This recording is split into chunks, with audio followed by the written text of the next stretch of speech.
لوگوں سے عزتیں تلاش کرتے ہو تو وہ کیا تمہیں عزت دیں گے؟ وہ تو کل اچھا کہتے ہیں، پرسوں برا کہنے لگ جاتے ہیں۔ لوگوں کے سامنے گڈ بک میں آنا چاہو گے تو وہ تو سویرے تمہارے بارے میں کچھ کہیں گے، شام کچھ اور کہیں گے۔ اپنی روحانی زندگی آباد کریں، اپنے مسلح کو وقت دیں، اور دنیا سے چھپ کر اس موبائل کو بند کر کے اور اپنے آپ سے بھی چھپ کے اور تنہا ہو کے چھپا کے سارا کچھ اپنے آنسو اپنے رب کی بارگاہ میں پیش کریں، اس کے حضور حاضری دیں۔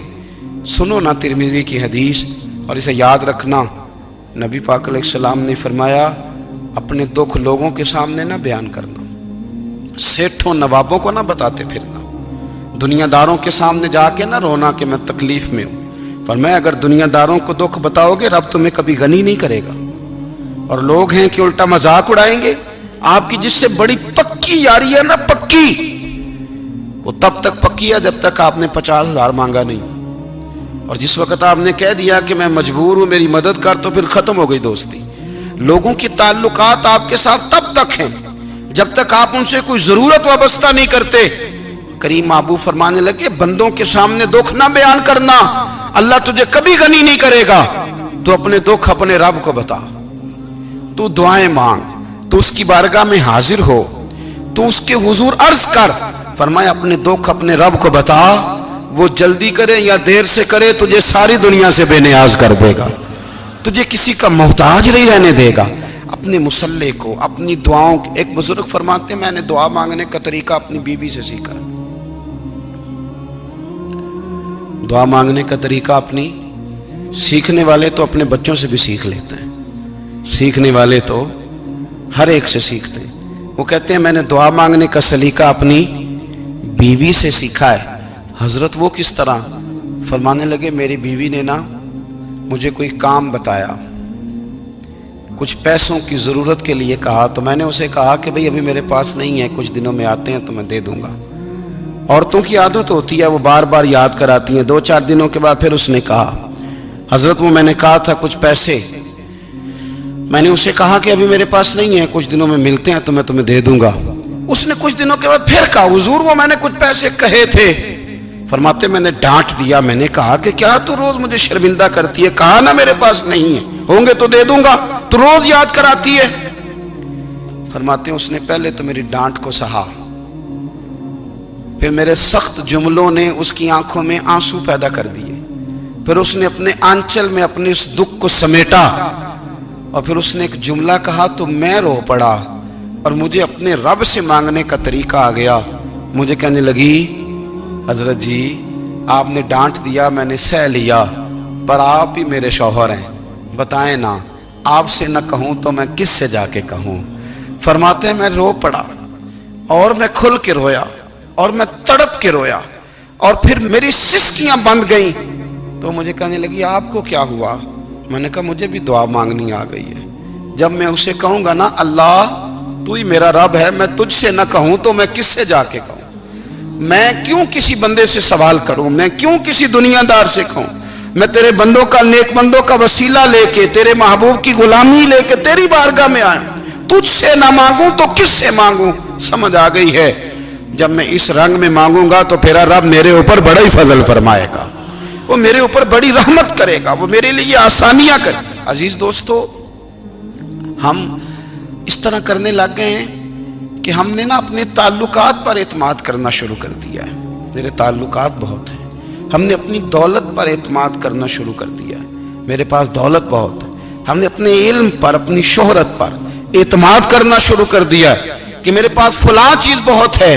یاد رکھنا جب بے نیاز اپنی صفت بے نیازی دکھاتا ہے تو بڑی بڑی دولتوں والے مجبور نظر آتے ہیں۔ بھائیو جب انسان کا رشتہ اپنے مالک کے ساتھ ہوتا ہے پھر تو غم بھی کچھ نہیں کہتے، پریشانیاں بھی کچھ نہیں کہتی، پھر تو زندگی صبر والی، پھر تو زندگی توکل والی، پھر تو زندگی بھروسے والی، پھر انسان اپنے آپ کو رسوا نہیں کرتا، دنیا داروں سے امیدیں اس کی ختم ہو جاتی، امیدیں اللہ رسول سے لگا لیتا ہے، مضبوط ہو جاتا ہے، مضبوط، طاقتور ہو جاتا ہے، خوددار ہو جاتا ہے، باوقار باعزت ہو جاتا ہے۔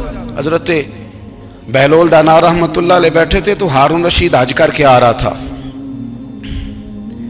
تو رستے میں حضرت شیخ سے ملاقات ہو گئی تو السلام علیکم کے بعد کہنے لگا حضور کوئی حکم ہو تو بتائیے گا. تو حضرت بہلول دانا فرمانے لگے تیرا رب کون ہے؟ اس نے کہا اللہ. تو فرمایا میرا کون ہے؟ کہا اللہ. فرمانے لگے تو بڑا ہی بیوقوف ہے، کیا تو یہ سمجھتا ہے کہ رب ہارون رشید کو تو دے گا اور بہلول دانا کو بھول جائے گا؟ تیرا بھی وہی رب ہے، میرا بھی وہی رب ہے. اس نے اگر تجھے دے کے آزمایا ہے تو ہو سکتا ہے مجھے نہ دے کے آزما رہا ہو. جب اس کی حکمت کے تقاضے ہوں گے تو عطا کرے گا اور دے گا. تو جا اپنا کام کر. بھائی اپنی روحانی زندگی، اپنی عبادات، اپنے وظائف، اپنے روزمرہ کے معاملات، اپنی دعائیں، اپنا استغفار. دیکھو کوئی مشکل کام تو نہیں 2 رکوع ہیں سورہ واقعہ کہ اگر رات کو پڑھ لی جائے تو. میں کس طرح یہ بات بیان کروں کہ تعویذ بانٹنا آسان ہے اور وظیفہ بتانا مشکل ہے. سارا دن تعویذ بانٹیں تو لوگ لینے کو تیار ہیں، اور اگر آپ وظیفہ بتائیں تو کہتے ہیں تو مشکل کام ہے. او خدا کے بندے، اگر آپ کا تعلق قرآن پاک کے ساتھ مضبوط ہو، قرآن پاک کے ساتھ اگر آپ کا رشتہ ہو، لوگ سفارشیں ڈھونڈتے ہیں نا دنیا میں، کوئی تعلق مل جائے تو میرا کام ہو جائے. دنیا میں اتنا مشکل معاملہ ہے، آخرت میں مجھے بتائیے گا کتنا مشکل معاملہ ہوگا. میرے نبی پاک صلی اللہ تعالی علیہ وسلم نے فرمایا جو لوگ سورہ ملک پڑھا کرتے تھے نا، سورہ ملک، یہ سورت ملک قیامت میں ان کی سفارش کرے گی، اور اس طرح کرے گی کہ کہے گی اے اللہ یہاں اس بندے کو جنت میں داخل کر دے یا مجھے قرآن پاک سے علیحدہ کر دے. تو رب فرمائے گا جا اس کا دامن تھام کے اسے جنت تک پہنچایا. آپ بات کو سمجھیں، جب آپ کے تعلقات اپنے معاملات کے ساتھ مضبوط ہوں گے، یہ نبی کریم نے وعدہ کیا ہے کہ تو سورت واقعہ پڑھ تیرے گھر میں فاقہ نہیں آئے گا. حضرت عبداللہ ابن مسعود رضی اللہ تعالیٰ عنہ بیمار تھے تو حضرت عثمان غنی رضی اللہ تعالیٰ عنہ تیمارداری کے لیے تشریف لے گئے اور جا کر کے کہا کہ آپ بڑے بیمار ہیں، آپ کی بیٹیاں زیادہ ہیں، میں چاہتا ہوں کہ خزانے میں سے کچھ مدد کروں. تو سیدنا عبداللہ ابن مسعود رضی اللہ تعالیٰ عنہ اٹھ کے بیٹھ گئے اور کہنے لگے امیر المومنین، اللہ آپ کو میری طرف سے، میری بیٹیوں کی طرف سے بہتر صلہ دے. میری بیٹیوں کو کسی خزانے کی ضرورت نہیں، میں نے انہیں خزانہ دے دیا ہے. کہا جناب آپ نے کون سا خزانہ دیا ہے، میں آپ کے مالی معاملات کو جانتا ہوں. تو فرمانے لگے امیر المومنین، میرے نبی کریم نے فرمایا ہے جو سورت واقعہ پڑھے اسے کبھی فاقہ نہیں آتا. میں نے بیٹیوں کو یاد کرا دی ہے، یہ خزانہ میں نے انہیں دے دیا ہے. وہ سارے والدین سنیں جو بیٹیوں کے لیے پریشان رہتے. حضرت عبداللہ ابن مسعود نصیحت کر رہے ہیں، فرمانے لگے میں نے سورت واقعہ یاد بھی کرا دی ہے، پڑھنے کی عادت بھی ڈال دی ہے. حضور نے فرمایا ہے جو سورت واقعہ پڑھے اسے فاقہ نہیں آتا. کہنے لگے چاند تو اپنی جگہ چھوڑ سکتا ہے، سورج گر سکتا ہے، تارے ٹوٹ سکتے ہیں، پر مدینے والے رسول کی بات غلط نہیں ہو سکتی. حضور نے فرمایا فاقہ نہیں آئے گا تو انشاءاللہ کبھی بھی نہیں آئے گا.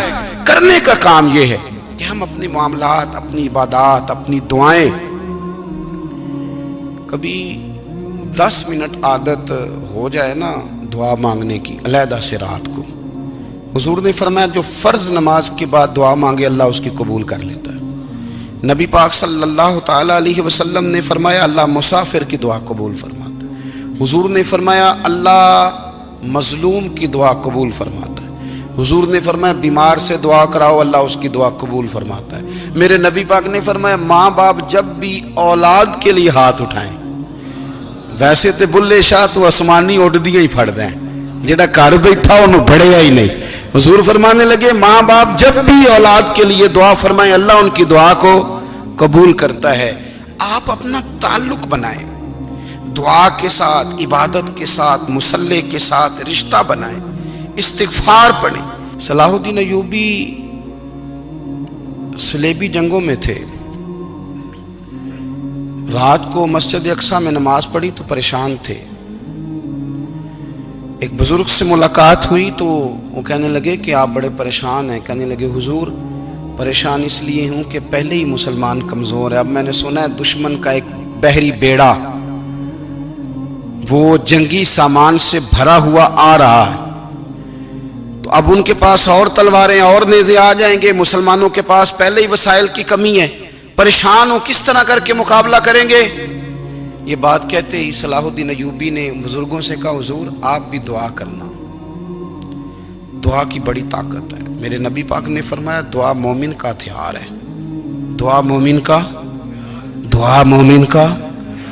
حضور نے فرمایا تقدیر کو سوائے دعا کے کوئی چیز نہیں بدل سکتی. دعا مومن کا ہتھیار ہے. یہ کافر کے پاس کوئی نہیں، یہ ہتھیار ہے مومن کا. اللہ کرے آپ کو سمجھ آئے. پھر سنیں، کئی بار کہہ چکا ہوں یہ ہتھیار ہے. کافر کے مقابلے میں جو تیرے پاس سب سے بڑا ہتھیار ہے وہ دعا ہے. دعائیں کرانی چھوڑ دی، کرنی چھوڑ دی، لینی چھوڑ دی. حضرت سیدنا انس بن مالک رضی اللہ تعالیٰ عنہ فرمایا کرتے تھے میں نے وہ رنگ دیکھا ہے جب حضور دعا مانگتے تھے اور حضور کی مقدس آنکھوں میں آنسو بھی ساتھ ہی بہا کرتے تھے. میں نے وہ انداز دیکھا ہے. تو صلاح الدین ایوبی بزرگ سے کہنے لگے آپ بھی دعا کیجیے، اور خود رونے لگے اور سر سجدے میں رکھ کے رونے لگے اور عشاء سے لے کر فجر تک روئے، خوب روئے. صبح وہ بزرگ آئے تو صلاح الدین ایوبی کا خوبصورت اور ہنستا ہوا چہرہ دیکھا. کہنے لگے آپ بڑے خوش ہیں، رات تو میں نے بڑے روتے ہوئے دیکھا تھا. تو کہنے لگے حضور وہ جو بحری بیڑا آ رہا تھا نا وہ پانی میں ڈوب گیا ہے، اب وہ نہیں آ رہا. ابھی خبر آئی ہے تو میں بڑا خوش ہوں. بزرگ کہنے لگے اٹھ سینے سے لگ اور سن ایک بات، وہ بحری بیڑا پانی میں نہیں ڈوبا، وہ تیرے آنسوؤں میں ڈوب گیا ہے. وہ جو تو رات رویا ہے نا رب کریم کی بارگاہ میں تو وہ ڈوب گیا ہے. حضرت عائشہ صدیقہ رضی اللہ تعالیٰ عنہ فرماتی ہیں ایک عورت تھی اور اسے نبی پاک صلی اللہ تعالیٰ علیہ وسلم نے نا وہ کلمہ پڑھ کے مسلمان ہوئی، مدینہ طیبہ آ گئی تو حضور نے مسجد نبوی شریف میں اس کے لیے مکان، ایک سادہ سا کمرہ ساتھ مسجد کے بنوا دیا، وہیں رہنے لگی. اکثر وہ سیدہ طیبہ کے پاس آتی تو حضرت عائشہ صدیقہ رضی اللہ تعالیٰ عنہ فرماتی ہیں وہ بڑی باتیں سناتی اور آخر میں کہتی وہ ہار والا دن بھی بڑا عجیب دن تھا اور میرے رب کی قدرتوں کا دن تھا، وہ بھی بڑا عجیب دن تھا. سیدہ عائشہ صدیقہ رضی اللہ تعالیٰ عنہ ایک دن فرمانے لگی کہ تو ہار والے دن کا بڑا ذکر کرتی ہے، وہ کیا دن تھا؟ تو خاتون کہنے لگی اماں جی وہ دن تھا جب میرے رب پر بھروسہ اور مضبوط ہو گیا، جس دن میرا اپنے رب پر توکل اور بڑھا، میرے ایمان میں یقین میں اور پختگی آئی. کہنے لگی میں ایک گھر کی کنیز تھی، نوکرانی تھی. اس گھر میں ایک بچی تھی جس کے پاس سونے چاندی ہیرے جواہرات کا ہار تھا. اس زمانے میں نا چمڑے کے اوپر لوگ ہیرے جواہرات لگاتے تھے، کئی دفعہ سرخ رنگ کے چمڑے پہ لگائے جاتے تھے. وہ بچی پہنتی تھی تو کہتی ہیں وہ بچی کے اس نے اتار کے رکھا یا اس سے گرا وہ ہار تو چیل اسے اٹھا کے لے گئی گوشت سمجھ کے اور میرے سامنے اٹھا کے لے گئی. گھر والوں نے مجھ سے پوچھا، یہ بخاری میں موجود ہے، گھر والوں نے پوچھا مجھ سے کہ وہ ہار کہاں ہے تو میں نے کہا چیل اٹھا کے لے گئی. گھر میں کچھ چوری ہو جائے تو سب سے پہلا الزام کس پہ لگتا ہے؟ ملازمین پہ.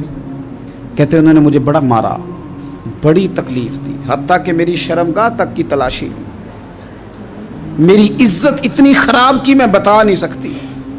میں نے اپنی زندگی میں ایک واقعہ دیکھا، ایک امیر گھر میں چوری ہو گئی، ملازم کو اتنا مارا کہ وہ چارپائی پہ پڑ گیا. پولیس والوں سے اتنی مار پڑوائی گئی کہ وہ بیچارہ چارپائی پہ پڑ گیا اور پھر وہ اتنا بیمار ہوا اور کچھ دنوں کے بعد پتہ چل گیا کہ چور تو اپنا بیٹا ہے ان کا. پھر اس کا انتقال ہو گیا. اب وہ سیٹھ صاحب اور گھر والے آ کے نا مرنے والے کے کان میں معافیاں مانگ رہے ہیں، کان میں. تو میں نے ان سے پھر کہا تھا کہ یہ تو اب چلا گیا ہے، تمہارا زور چلتا تھا نا تو تم نے قانون خریدا اور تم نے اسے جتنا ہو سکا تم نے اسے مار پڑوائی. تمہارے پاس جو عدالتیں تھیں تم نے وہاں کارروائی کی، اب ایک عدالت قیامت کے دن لگے گی. یہ کمزور تھا نا، کچھ کر نہیں سکا. میرے نبی پاک صلی اللہ علیہ وسلم نے فرمایا سن لو، اگر سینگ والی بکری نے بغیر سینگ والی بکری کو تکلیف دی ہوگی نا تو قیامت کے دن اسے بھی بدلہ دینا پڑے گا کہ تیرے پاس سینگ تھے اور تو نے اسے مارا تھا. وہ خاتون عرض کرتی ہے سیدہ عائشہ کی خدمت میں کہ مجھے بڑا مارا، مجھے تکلیف دی. میں کہہ رہی تھی کہ میرے سامنے چیل لے گئی ہے پر وہ نہیں مان رہے تھے. اماں جی انہوں نے مجھے بڑا مارا. حضرت عائشہ صدیقہ کہتی ہیں پھر کیا ہوا؟ کہنے لگی اماں جی جب کوئی میرا مددگار نہ رہا، مجھے تکلیف دے رہے تھے، رسوا کر رہے تھے، تو میں نے اپنے رب سے مدد چاہی، میرے رب کی طرف میں نے توجہ کی. میں نے کہا مالک اب تو ہی میرا مددگار ہے،